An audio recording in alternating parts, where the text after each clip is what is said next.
Hi, Coach Grimes here. This is another rebroadcast in our series on doubles movement. This is the first in the series, Double Movement 1, Positioning and Attacking the Weak Player. Today we're going to talk about how to line up in doubles and why lining up improperly is dangerous. To illustrate both proper and improper positioning, we're going to take a look at a match between my Kofa Kings in red and the Westview Knights in the powder blue and black. The first thing I want to do is compare and contrast the positions of my net player, Valeria Anguiano, and the Westview player on the net on the opposite side. As you can see, Valeria is crouched low, her knees are bent, her racket head is above her wrist, and she's on the balls of her feet. By contrast, the Westview girl is fully erect and lined up near the center line. This leaves a huge opening for Valeria to volley into. But not only is her positioning a problem for her team, her posture also makes her vulnerable to attack. When you look at the two players at the net, which person looks like they're ready to start a point? If I'm the Westview team, I'm going to stay away from Valeria because she looks like she's ready to pounce.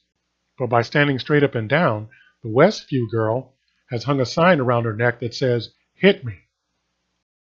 Anytime I see a player line up like this, I instruct my players to go after them. And that's just what I did in this match. So let's see how this works in practice. Now, I wasn't crazy about Natalie's position at the net. I thought she should have been lower, like Valeria, but she was an excellent volleyer and always willing to attack.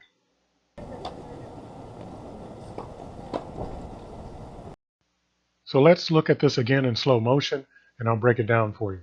So this is going to be a planned poach, a play that we worked on all season. Natalie is going to go no matter what.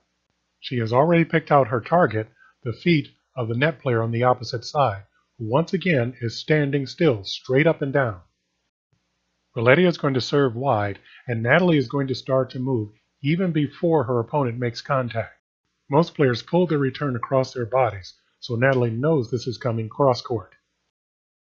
She times her attack so that she is still moving forward when she contacts the incoming ball.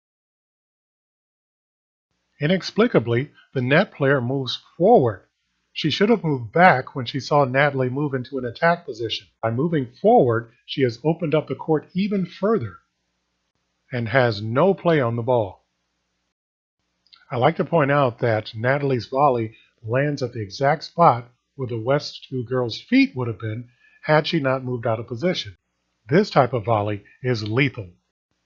Now let's look what happens to a player who lines up out of position. This time Westview is serving, and once again her partner is standing at the net straight up and down and flat-footed. Natalie is going to fire a blistering return right at her, and she is powerless to defend against it.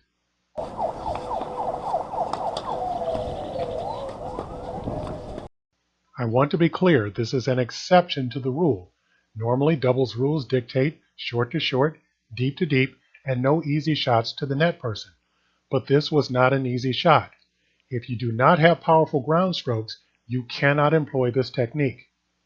When I noticed where Westview was lining up, I instructed my girls to go after them. Now it's Valeria's turn to do some damage. Valeria's backhand was always her weapon, and Westview was unfortunate enough to serve into it. These poor girls never figured this out, and that's why I call this match the Great Westview Turkey Shoot. Okay, so now let's take a look at how we're doing this year. This is Abby and Chili versus Ironwood. This is actually not too bad. Both girls have their knees bent. I'd like to see Abby's knees bent a little more. And I'd like to see both girls balance a little more weight on their front foot. The basic rule of thumb is that the closer you are to the net, the more of a crouch you should be in.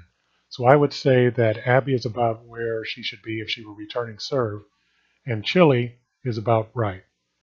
So let's look at Abby receiving serve. Again, I don't have a lot of complaints about this. I would have my racket more straight out in front of me rather than canted to one side because you don't know what side they're going to hit to. Also, what you can't see on the still is that Abby has a very bouncy split step, and that helps her get into position. Chili as well is in a good position. In fact, this is the most I've seen her bend her knees in ever. Okay, looking at Abby at the net while Chili is serving. Got to be a lot lower than this.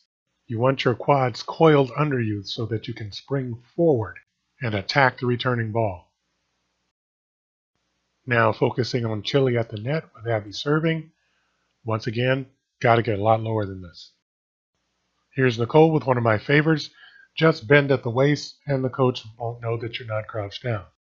Well, the coach did notice, and not only does this not help you get ready for incoming ball, this is also extremely bad for your back. The human back is not designed to carry loads when bent in this position. And Melanie, who's not even pretending to get into a good position. To wrap up, Jaden and Maddie appear to be doing quite well. Izzy is another waist bender, but I think she's mimicking Nicole. To wrap up, we have seen how players who do not line up in the correct position can be exploited. Many of you are doing quite well in this area. Some of you need minor adjustments, and a few of you need a complete tune-up. We have been fortunate not to play a team that can exploit this weakness. However, if we are lucky enough for the season to resume, we will play the mighty Centennial Coyotes. This time they will have their 3 top players, and they will be happy to exploit this weakness. That's it for the day. I want everybody to keep encouraging each other in this trying time. Keep studying, keep fit, and remember that no matter what, this too shall pass.